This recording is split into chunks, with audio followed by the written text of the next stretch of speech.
Koşan bitediysen. Mene koşan bitedi. Gisiye hanım. Evet, akıllı. Mene hazır eğitirge gerek. Söyle, dürüst. Ne, koronavirüs... Neresi kemer oldu? Koronavirüs Allah saklasın. Değil buradan. Yuvarıp kaldı. Koşan çıkarsız konseptlerle. Kaç abi? Biraz oturarız dostlar. Koşan çıkarsın değil mi?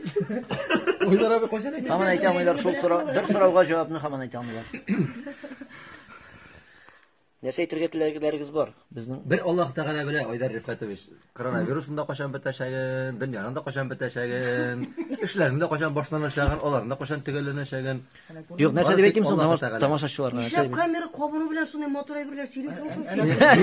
Kızım bir canına şulay oturayın. Bu izlemedim bunu mesela. Bir ıstırıp oturmayın. Kamera düşün. Sen kız ve dostlarını ya pasta bitesin. İşmi şunlar. Ay kalp